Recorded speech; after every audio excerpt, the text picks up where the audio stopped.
Bienvenidos amigos, nuevamente acá el Ramonense en su plataforma Multizonas. Nuestro compañero Paul Brenes nos trae hoy un tema interesante sobre familias. Familias. Jorge Jiménez, su servidor, va a acudir como presentador y de vez en cuando voy a preguntar algo donde me interese el tema con mayor fuerza. Por supuesto. Ojalá que preguntes bastante. Ojalá, es que aquí estamos aprendiendo. Así es. Bueno, para empezar recordemos, los lunes a las 8 tenemos Edu Noticias. A las 8 nuestra querida y amiga y compañera Iris Zamora. Los martes. Los martes a las 8 de la noche. Y los miércoles estamos nosotros. Pero también recuerde que ahí estamos sin faltar los domingos a las 3 de la tarde en la página Yo También Soy de Moncho y en el canal El Ramonense en YouTube. Así que estamos con un abanico de opciones para que ustedes puedan ver el programa, para que no se lo pierdan en ninguna semana. El tema de hoy, vamos a ver, hemos hablado mucho de por dónde y cuándo. Ahora vamos a hablar de quiénes. Exactamente. Pero pocas veces se dice quiénes. Y ese es un tema que a todos nos interesa. Vamos a ver, ¿cuál es la experiencia? Ahora, cuando yo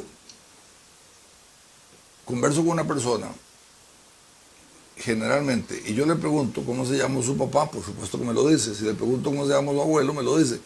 Pero al que le preguntemos cómo se llama su bisabuelo, ya lo ponemos en un predicamento, como se decía antes. Salvo algunos pocos que sí nos dedicamos a investigar. Exactamente. ¿Por qué? Porque casi todos conocemos al abuelo, muchos, no todos.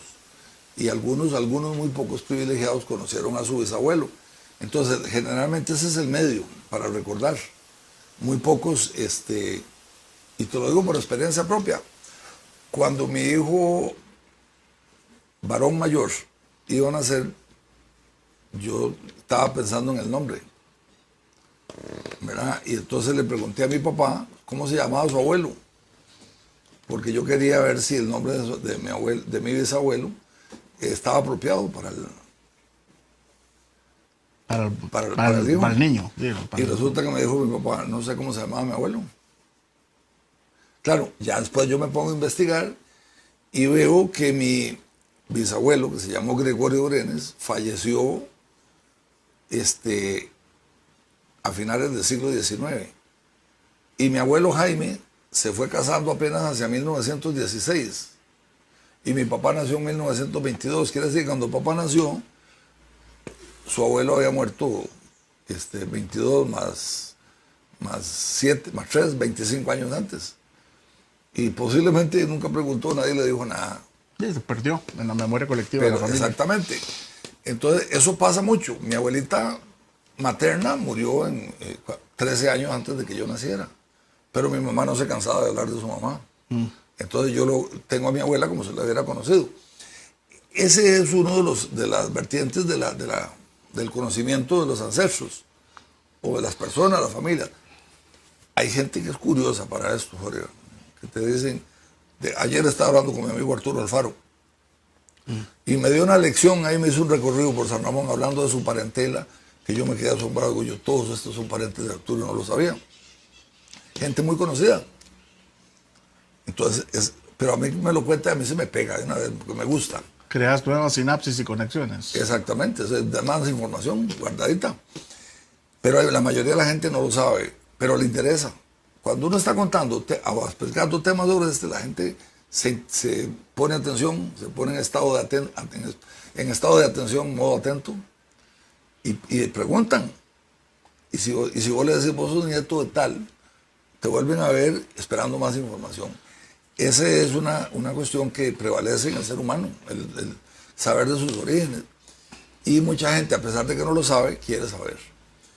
Por eso es extraño, a veces uno mismo dice, caramba, lo que decimos ahora, hablamos de dónde y cuándo, pero no hablamos de quiénes, ni tanto, cuando eso es sumamente importante. Estamos hablando de la colonización del oeste del Valle Central de Costa Rica, un proceso que arranca posterior a la independencia. Después de 1821, que se da la independencia de Costa Rica, o la provincia de Costa Rica, empiezan los movimientos ya un poco más libres, porque recordemos que con los españoles todo era más restrictivo. No era porque tenían cercadas las provincias o los cantones, sino porque tenían políticas restrictivas en lo que se podía sembrar, había que pedir permiso para todo.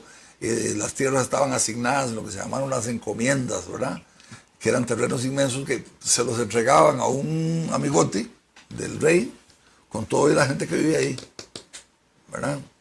Entonces, toda esa estructura colonial no permitía una movilización de la gente por todo el territorio, sino que más bien había, además, una cultura de sobrevivencia que casi que estaba obligado todo el mundo a vivir cerquita para que aquel me regale un poquito más cuando se me acaba el mío, ¿verdad? Entonces, se focalizaba en un sitio aquello. Sí, la gente estaba cercana, no se atrevían a alejarse mucho. Bueno, ese es el tema antes de la colonia. Después de la colonia ese esquema empieza a desmoronarse poco a poco. Y empieza, por ejemplo, las exploraciones del oeste del Valle Central. Ya lo decíamos en el programa la semana pasada. Tenemos las 4 villas principales que nos deja la colonia, que es la ciudad, la noble ciudad de Cartago, ¿verdad? La muy noble y culta ciudad de Cartago, que es la capital durante toda la colonia, hasta que pierde esa categoría en 1825. Luego está lo que llamamos el cuartel de la Boca del Monte, que posteriormente va a ser San José, lo que va a ser la Villa de Barba, que se va a convertir en Heredia, y también la Alajuela, ¿verdad? Que va a ser La Alajuela. De ahí surge, digamos, el núcleo de población más grande, lo que es la meseta central, el altiplano en Costa Rica, porque ya de aquí ya sabemos que después del Valle Central, para donde vos agarres, es bajura, ¿verdad? Entonces, el clima aquí era idóneo. Pero después de que termina la independencia, el periodo de independencia, el periodo republicano, nosotros tenemos ya que el cultivo del café empieza a propagarse como un medio muy efectivo de sobrevivencia, de enriquecimiento de muchas familias, y eso quiere decir que se va a ocupar más tierra. Entonces empieza a moverse la tierra. Expansión agrícola. ¿Verdad? Como lo dijimos, bueno, la semana pasada hablamos, hay una pinza, un movimiento migratorio que se da de Alajuela, como diciendo, hacia el norte y hacia el oeste. Vamos a ver, como que si usted lanzara una línea recta que va de Alajuela a Zarcero, pero que no es recta, sino que al final hace una curva, entonces no llega a Zarcero, sino que cae a lo que es Bajo Corrales en Naranjo. Ahí llega Judas Tadeo Corrales con su familia, que era muy grande. Son datos curiosos. Judas Tadeo Corrales muere cerca de 109 años. Jorge. La edad de 109. Sí. Y su último hijo lo tuvo a los 99 años. Oiga. Para aquellos que creen que el tele es malo, ¿ah? De los corrales estos hay descendencia. Mucha. Y Judas Tadeo Corrales, muy viejo, llega por esa pinza noroeste desde la Alajuela, pasa por Pudas, el norte de Grecia, desembocan bajo Corrales. Y ahí establece su asentamiento, que hasta la fecha ese es el nombre, Bajo Corrales. Bueno, ¿cuáles son los apellidos que imperan en Naranjo y en esa zona? Cuando uno habla de un Corrales, es naranjeño. ¿Verdad? Okay. ¿Por qué? Porque las familias vienen buscando su subsistencia, medio de subsistencia, y se asientan alrededor del lugar que escogen para eso. Ya sea porque lograron hacer una socola, botaron montaña, hicieron una milpa, otros, depende del lugar, hicieron caña, como en Grecia, qué sé yo. El asunto es que esas familias van desarrollándose ya con una actividad familiar lucrativa que los amarra a la tierra. Okay. ¿Verdad? Si nos venimos más para acá, y bueno, estaba pensando en Palmares, pero a su vez, si pienso en Palmares, automáticamente tengo que pensar en San Ramón, por la línea de historia. Entonces, ¿qué familias, qué apellidos? ¿Qué apellidos llegan? Bueno. Llegaban, ¿y de dónde? Primero, recalquemos lo que ya hemos dicho muchas veces, ¿verdad? Los pobladores lógicamente, vienen de este a oeste y van a seguir una ruta natural. Como no había aviones, ni puentes, ni nada, pues no se pueden brincar las cosas. Van conociendo los lugares conforme están ubicados geográficamente. Entonces, de Atenas, al bajar, lo primero que ellos llegan, entran al Valle de los Palmares, por el lugar donde hoy estamos reunidos, que es lo que da albergue a la ciudad de Palmares actualmente. En esta zona empiezan a sembrar tabaco. ¿Quiénes vienen? Bueno, hay nombres que cualquiera puede ir ahí al Parque Palmares, al Parque de la Ciudad de Palmares, Parque de la Central, y hay una placa donde están los nombres de los que se consideran los fundadores. Y empezamos a ver nombres como Rodríguez, apellidos, Solís, ¿verdad? Apellidos que son conocidos hasta la fecha, muchos. Que luego viene este señor Álvarez, Luis Antonio Álvarez, y es el que sapea, que miren, Palmares están ahí en el Valle de los Palmares, están sembrando tabaco y están comerciando, delito grave.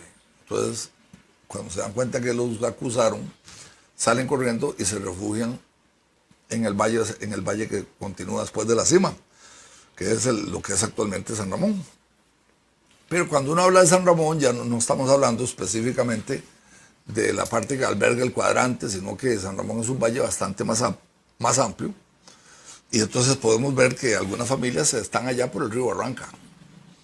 En Barranca, por allá, yendo hacia Piedad del Sur, otros están por la Quebrada Gata, otros están en las cabeceras del Río Grande, en la zona de Santiago, ¿verdad? Están dispersos en un terreno bastante más amplio. Pero ya sabiendo que los van a perseguir si siembran tabaco, mejor no se la juegan.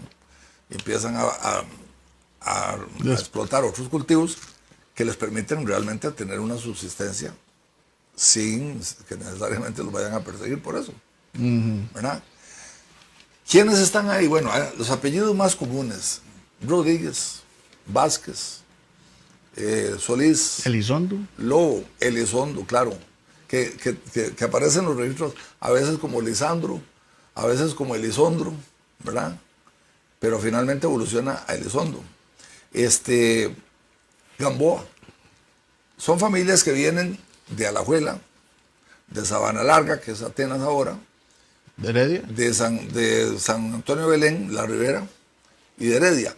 Pero que si nosotros nos ponemos a ver las relaciones familiares, casi todos eran parientes. Es decir, Ramón Rodríguez Solórzano, el líder de los fundadores de esta zona, él vivía en Alajuela, y viene acá, pero resulta que viene su hermana Ramona, que realmente se casó y se fue a vivir a lo que es hoy San Antonio Belén. Entonces, cuando se dice que los pobladores venían de aquí y de allá, pues resulta que eran hermanos, ¿verdad? Entonces, estamos hablando de una Costa Rica con una población muy pequeña. Hacia 1840 podemos hablar de que teníamos tal vez 70,000 habitantes, ¿verdad? ¿En todo el país? Sí, claro. Es decir, teníamos 110,000 para la guerra contra los filibusteros. Entonces, esas personas empiezan a asentarse y empiezan también los movimientos sociales con base en una estructura de poder que se fundamenta en los lazos familiares. ¿Qué quiero decir con esto? Bueno, por ejemplo, la familia Rodríguez. En las familias fundadoras que se estiman, porque no es exhaustiva la lista, que están dentro de los apellidos más dominantes, es el apellido Rodríguez, que es el dominante. Todo lo que estamos en lo que es hoy es Palmares, todo lo que hoy es San Ramón, en Naranjo, en Grecia, donde se quiera, el apellido Rodríguez es dominante. Es dominante en Costa Rica y es dominante en todos los países de habla española. Entonces, ese apellido Rodríguez, ¿cómo llega? Bueno, en el caso del permiso que solicitan los habitantes del Valle de los Palmares en las cabeceras del Río Grande para formar un poblado, hay dos cartas, que ahí aclaramos una duda que me habías dado hace días, preguntado. Las dos cartas es lo que finalmente don Eduardo Fournier recoge. Por eso cuando vos querés ver dónde está la primera carta y la segunda, te vas a Eduardo Fournier en Familias Fundadoras de San Ramón, y resulta que en la primera carta hay 41 pidiendo permiso para formar el poblado, y luego hay una segunda donde hay 40. Y los historiadores clásicos tomaban la primera carta como la definitiva. Don Eduardo dice que no, que hay que tomar las dos, y tiene razón. Por eso don Eduardo dice que él puede hablar de 81. Posiblemente había más, otros que no firmaron, otros que no estaban ahí ese día. La lista de una carta no es exactamente la lista de la segunda.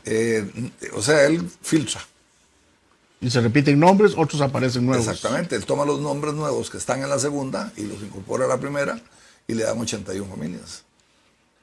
Yo todavía quiero ver la primera carta. Ok, tengo un pendiente de esa tarea.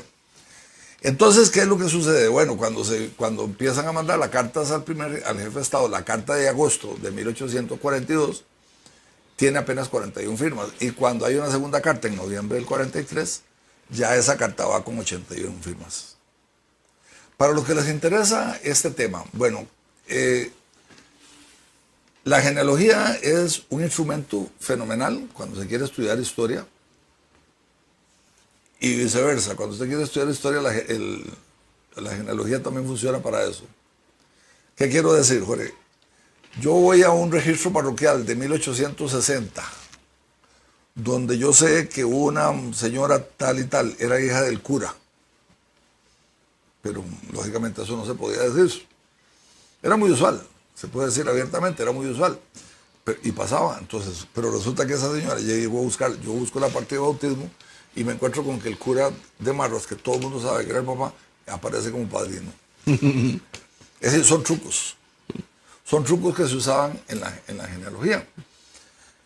Cuando nacía un niño de madre soltera, ¿verdad? Que en aquel tiempo se decía hijo ilegítimo, hijo bastardo o hijo natural, ese hijo de madre soltera sufría una alteración en la estructura de apellidos, porque nosotros en Costa Rica tenemos una estructura del apellido paterno al apellido materno, ¿verdad? Ese es nuestro nombre. Pero resulta que no, que si resulta que vos sos hijo natural, entonces tenés 3 opciones. La primera es Jorge Ulate, y a la par dice UA, único apellido. O si no te dicen Jorge Ulate, Ulate. Lleva los 2 apellidos de la Repite madre. el apellido de la madre. ¿Verdad? Entonces, todas esas truquitos es porque les vamos a recomendar por dónde ir a buscar si quieren empezar en esta tarea. Porque resulta que ahora, eso es importante, con la proliferación de medios digitales, con el internet en el desarrollo que se tiene actualmente, en todas las familias hay alguien que está escarbando ya las raíces. Eso ha sido un boom. Sí. En realidad ha sido un boom. Mucha gente en los últimos tiempos se ha dedicado mucho, sin ser los, digamos, académicamente hablando, genealogistas. Ahí, por ejemplo, sé de gente de San Ramón que es loca por esto, ¿verdad? Ellos están siempre investigando. Lo mismo sucede en Palmares. Hay gente, digamos, tal vez con más años en esto, como es José Ángel Abarca, que ha trabajado en esto, y otros genealogistas cuyo nombre en este instante no recuerdo. Ahora que estás mencionando eso y los libros, recuerdo aquel episodio y llegué a la conclusión de que la primer ramonense registrada, que está en libros, se llamó Viviana Hidalgo. ¿Correcto? Viviana escrito con V. Sí, bueno, no. Y eso hay que respetarlo. La tipografía se respeta porque el cura podía ser muy letrado o menos letrado. O tal vez no era el cura, sino que alguien ahí, pero un secretario. Pero sí, esos errores son garrafales, ortográficos, cambian los nombres. Viviana Hidalgo fue la primera niña que se bautizó. Esa fue registrada, fue la primera ramonense. Recordemos, en diciembre de 1848 se establecen los registros parroquiales, que son 3 libros básicamente. El libro de nacimientos o de bautismos, ¿sí? Realmente. El libro de matrimonios y el libro de defunciones. El libro de funciones pierde funcionalidad hacia 1886 por ahí, cuando se funda el registro civil. ¿Verdad? Entonces ya esa función la iglesia la abandona, porque no tiene sentido. Y los otros 2 sí prevalecen hasta la fecha. Y sirven mucho. ¿Cómo no? Entonces ahí es donde vamos. Bien, empecemos con esto, Jorge. Para efectos de el que quiere entrar en el análisis de las genealogías, sí. Voy al caso de San Ramón. Ya mencionaste a José Ángel Abarca en Palmares, que está presentando informes muy interesantes, pero son todavía, hasta el momento que yo he visto, son parciales, muy relativos. Sí, es que es un tema muy grande, muy amplio. Pero además lo está agarrando en el 2023. Es que don Eduardo Fournier, que en el año 1994, para el sesquicentenario de San Ramón, don Eduardo elabora un libro que se llama Familias Fundadoras del Cantón de San Ramón, de la ciudad de San Ramón. Pero él se limita a llegar hasta el año 1900, ¿verdad? Él toma la familia, más los hijos, nietos, y en 1900 corta, ¿verdad? Menuda tarea tiene don José Ángel con 123 años más que eso. Y otros, no solamente. Y estamos hablando que en el año 1900 la población de Costa Rica seguramente andaba por 450.000, 500.000 habitantes. Ahora estamos hablando de una población de 5 millones y resto, permeada por muchas migraciones y por muchos otros elementos que la complican, ¿verdad? Que la hacen más intensa o más extensa. Ahora, toda esta labor se facilitó desde el momento en que los mormones tomaron y pidieron permiso a las curias a través de los países. En algunos no les permitieron, en otros sí. Costa Rica fue uno de los que sí. Y ellos digitalizaron la mayor parte de todos los libros. Todo. Pero en el caso de San Ramón, me gustaría que lo mencionaras ahora, en este episodio, repitas, el caso del libro perdido. ¿Cómo no? Voy a empezar el caso del libro perdido siguiendo lo que estaba hablando don Eduardo Fournier. Don Eduardo Fournier, en 1994, en el 150 aniversario, publica ese libro patrocinado por la organización que se hizo desde la municipalidad para celebrar debidamente el sesquicentenario. El libro de don Eduardo tiene algunas falencias.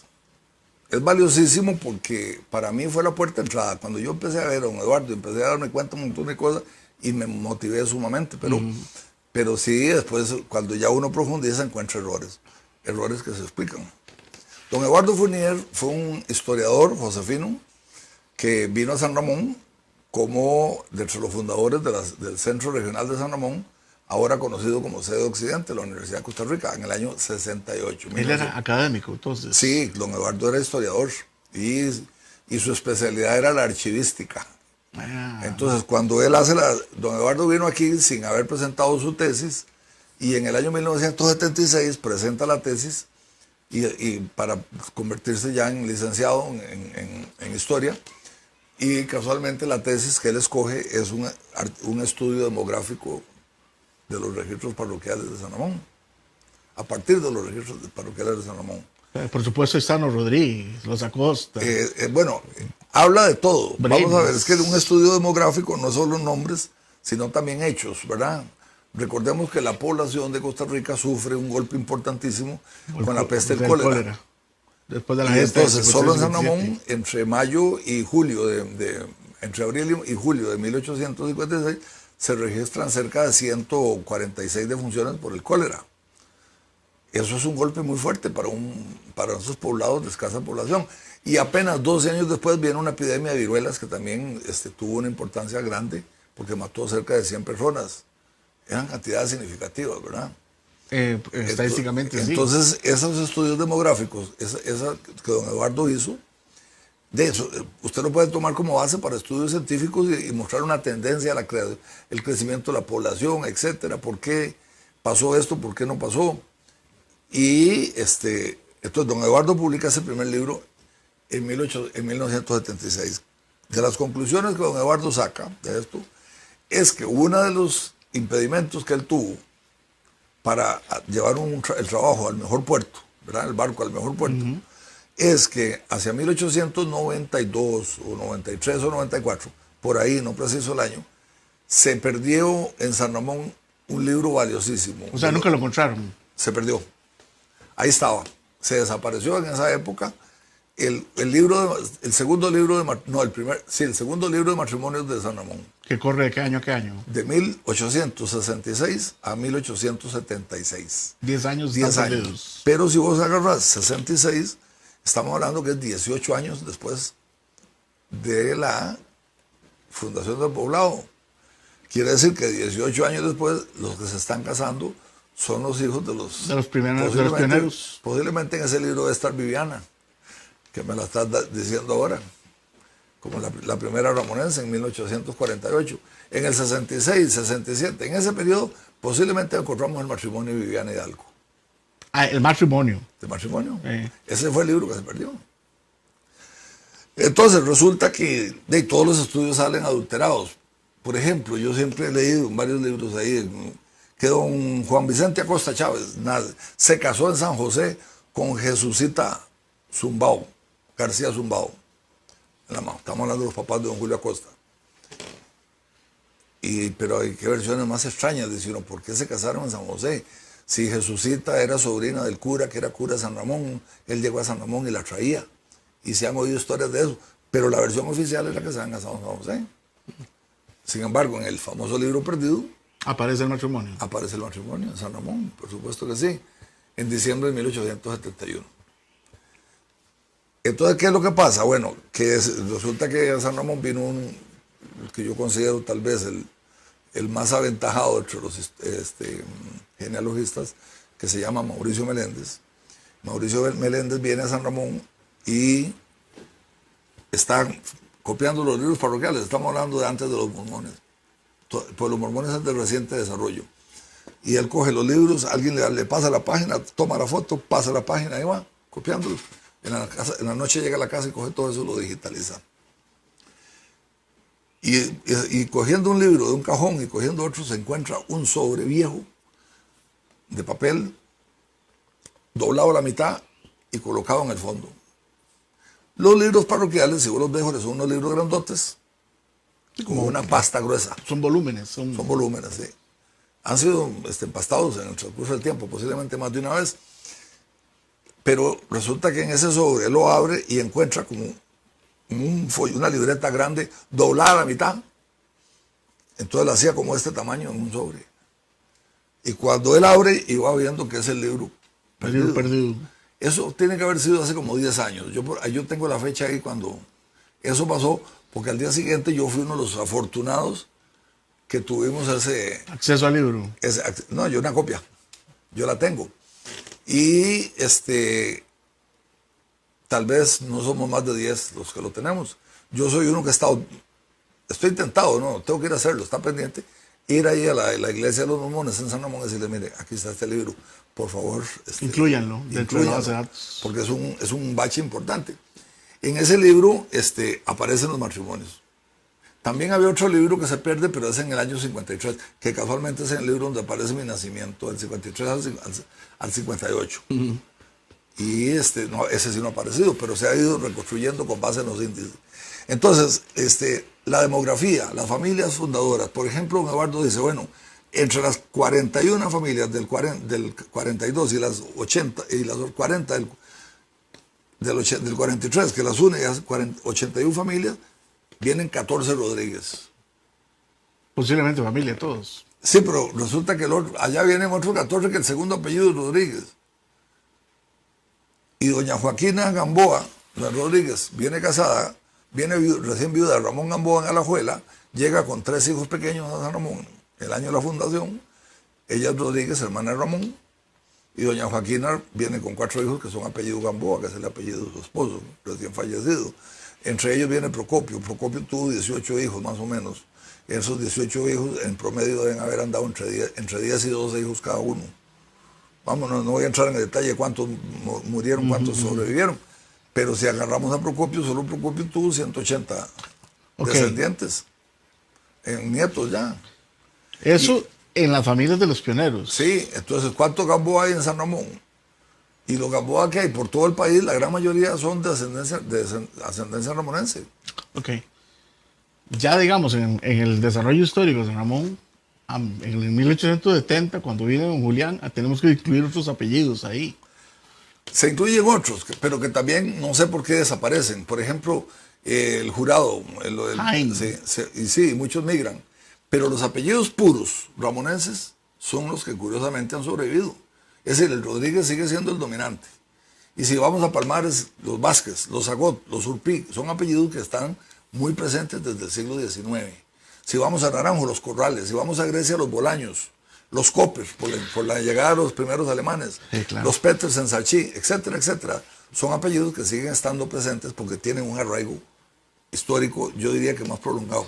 Interesante ver, por ejemplo, el caso de los Vázquez, un montón de ancestros Vázquez naciendo en San Anselmo, o después han registrados en los libros de San Anselmo, aquí en Palmares, y de ellos descienden, la mayor parte de los Vázquez están hoy, digamos, viviendo en Piedad del Sur de San Ramón. Así es. Jorge, antes de irnos, porque el tiempo siempre nos pega hasta garroteada al final. Como que ya se nos acabó también. Sí, ya nos hicieron la señal hace rato. Vean, hablamos de los mormones. Si usted está interesado en empezar a conocer sus raíces familiares, búsquela, se llama Family Search. Así se llama la página. Conste que no estamos anunciando esto, ¿verdad? No es un anuncio porque es una página sin fines de lucro. En esa página ustedes... ahí van a aprender mucho, porque hay que saber aprender mañas también para manejar bien cómo llegarle a un dato. Pero esa página Family Search. También en la provincia de Alajuela hay y se consigue en el Museo Histórico Juan Santamaría. Hay una colección de 7 tomos de las genealogías de Alajuela de Monseñor Zanabria, del arzobispo Monseñor Zanabria. Él dejó eso inédito, las genealogías de la familia Alajuela, de toda la provincia. Es decir, son documentos valiosos. Y en el caso, bueno, ya en Palmares sabemos que don José Ángel está haciendo una bonita labor. Junto con otras personas. Con otras personas. Y sabemos que en San Ramón don Eduardo Fournier dejó ese material. También está el trabajo de los primos Cambronero, que hicieron sobre la familia Stephens. La gente que desciende de los Stephens. Los Stephens, que desde el reino de Prusia hasta San Ramón, que es básicamente se refiere a todo lo que son los alemanes, que involucra a toda gente de Palmares, de Grecia, a todo lado. Porque para ponerle un ejemplo, la abuela de las Pieper, la mamá era ellas eran Pieper Stephens. Doña Guillermina Stephens. Wilhelmina, sí. Tiene 3 hijas, que son Amelia, Adelina y ya se me fue la última.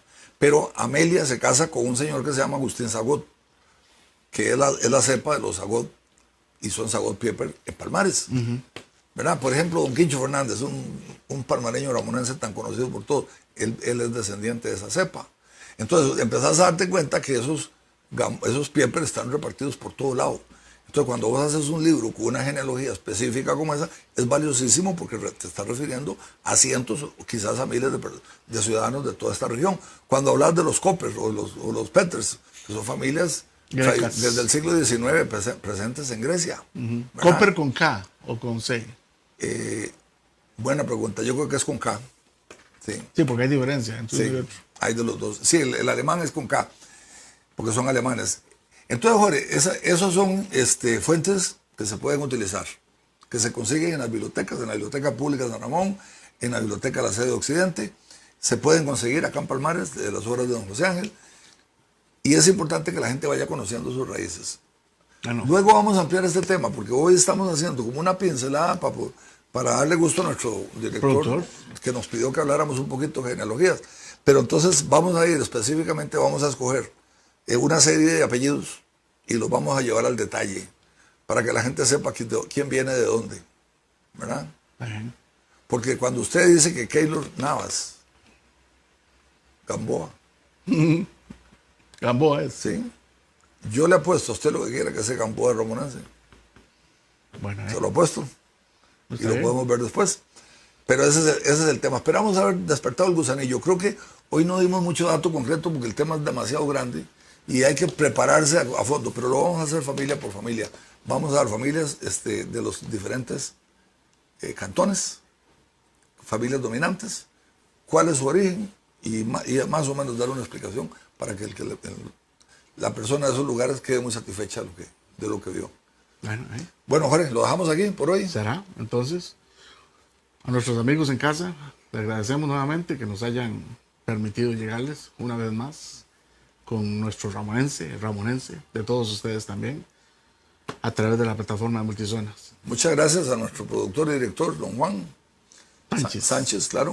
Juan Sánchez. A Multizonas por este empuje que nos da todas las semanas para que podamos llegar bien largo. Porque si bien es cierto, somos parte de Multizonas, también Multizonas nos está apoyando con proyectos importantes, como es Yo También Soy de Moncho. Correcto. Y este es un intercambio ganar-ganar. Claro, así es. Así es. Bueno, los esperamos la próxima semana. Que pasen bien.